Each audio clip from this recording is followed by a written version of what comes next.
Percentage से familiar कराया था, आज हम उसी को कंटिन्यू करेंगे। Percentage,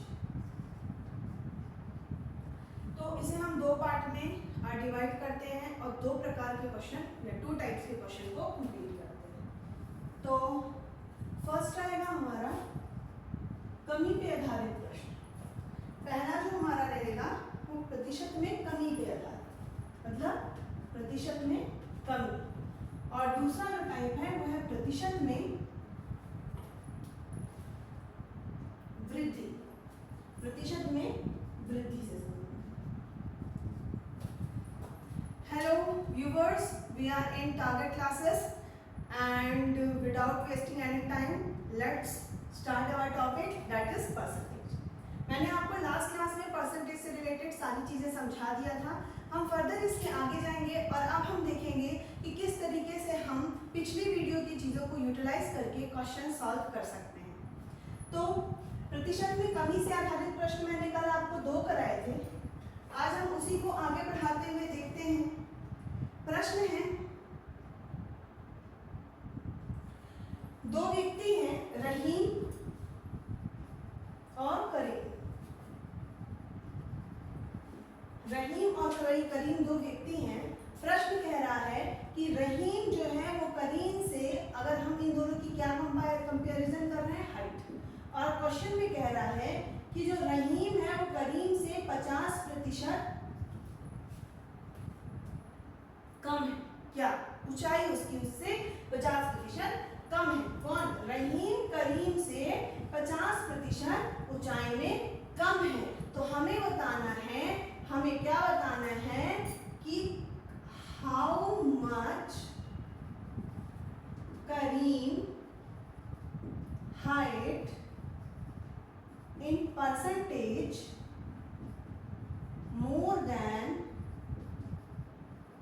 what? रहीम, ये हमें बताना है। तो परसेंटेज में हम क्या करेंगे, फर्स्ट ऑफ ऑल हम देखेंगे बात किसकी की गई है। बात की गई है 50%, इट मीन्स 1/2।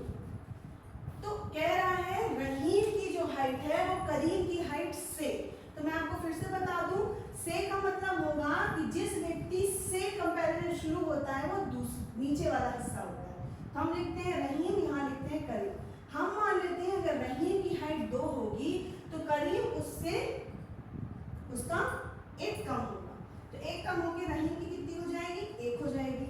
अब प्रतिशत में हम देखेंगे कि करीम जो है वो रहीम से कितने प्रतिशत में बड़ा है। तो हम देखते हैं, यहाँ पहले हम इन दोनों का अंतर ले लेंगे और इसमें किसके कंपैरिजन में बड़ा दिख रहा है? पहले वाले के, तो वह आएगा 1। और 1 का मतलब क्या होता है? 100%।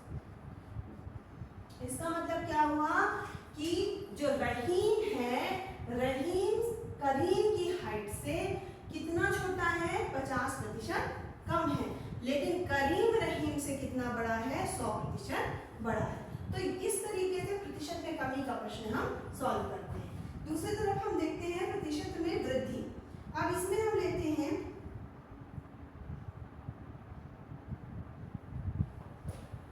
2 व्यक्ति हैं, एक है राम और एक है श्याम। तो क्या क्वेश्चन में क्या कह रहा है कि राम की आय श्याम की आय से 20% अधिक है। मतलब यहाँ पर किसे ज्यादा मिल रहा है? राम को ज्यादा मिल रहा है। मतलब हमको प्रतिशत में अधिकता का ज्ञान है और हमें प्रतिशत में कमी को क्या करना है? फाइंड आउट करना है। तो हम क्या करेंगे, हमको क्या पूछ रहा है? How many more money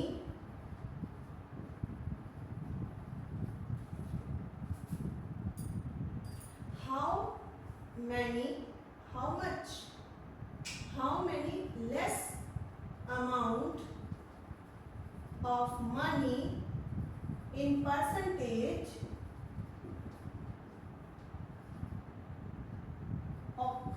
acquired by Ram. तो प्रतिशत में कमी का अगर हम देखेंगे तो प्रतिशत की कमी कैसे निकालेंगे? पहले तो हमको 20% दिया है, तो हम 20% को क्या लिखेंगे? 1/5। अब 2 व्यक्ति हैं, एक है राम, एक है श्याम। अब क्वेश्चन में क्या कह रहा है कि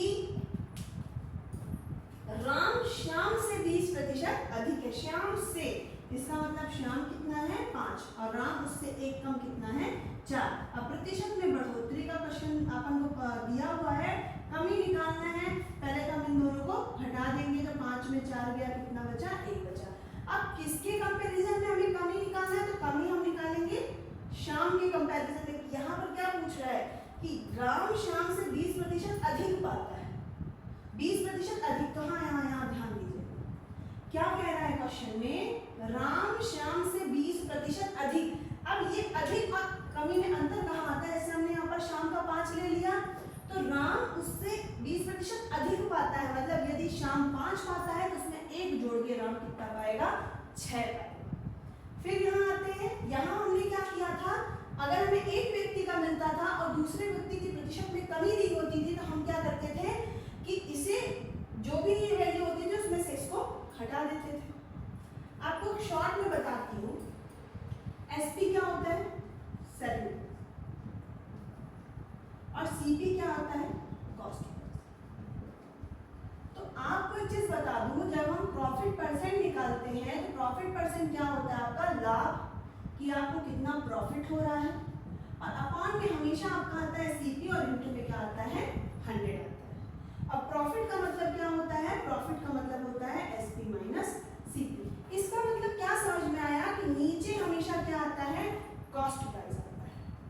अब इसे हम यहाँ से रिलेट कैसे करते हैं कि जैसे यहाँ पर कॉस्ट प्राइस क्यों होता है, क्योंकि हम जो प्रॉफिट निकालते हैं वो कॉस्ट प्राइस पे निर्भर करता है, जो हम प्रतिशत में लाभ निकालते हैं वो कॉस्ट प्राइस पे डिपेंड करता है।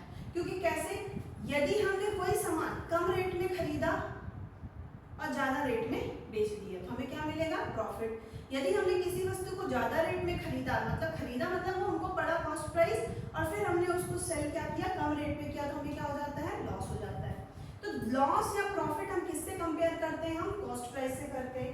तो यही से ये चीज क्लियर हो जाती है जब हम रेशियो, प्रोपोर्शन, परसेंटेज में आते हैं कि नीचे वाली वैल्यू हमारी क्या होगी, हम जिस भी दो चीजों का कंपैरिजन कर रहे हैं तो दूसरा व्यक्ति जिससे कंपैरिजन शुरू हो रहा है वो नीचे वाला होगा।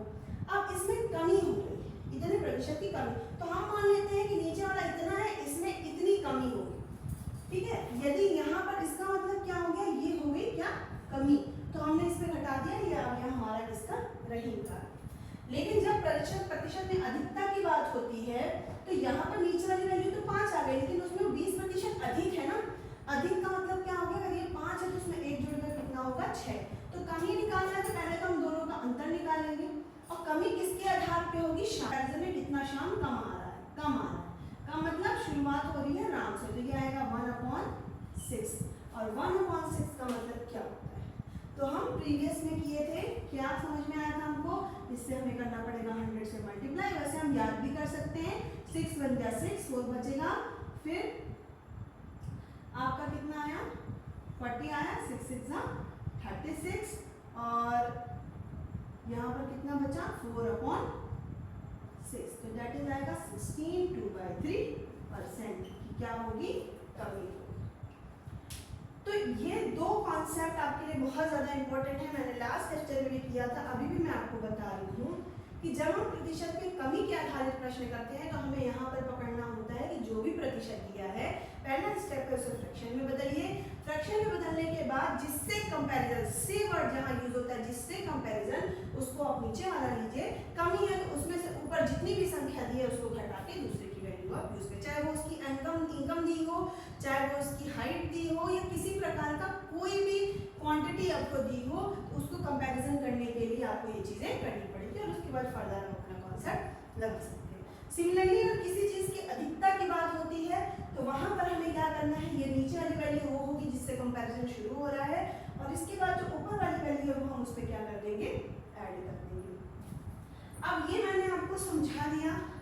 अब इसके बाद नेक्स्ट चैप्टर में मैं आपसे क्वेश्चन सॉल्व कराऊंगी, मैं कुछ क्वेश्चंस अटैच करूंगी अपने वीडियो के साथ में, और उन्हें मैं 1 बाय 1 सॉल्व करूंगी। आज के लिए इतना ही है, और मेरे साथ बने रहिए, keep going and keep solving mathematics questions.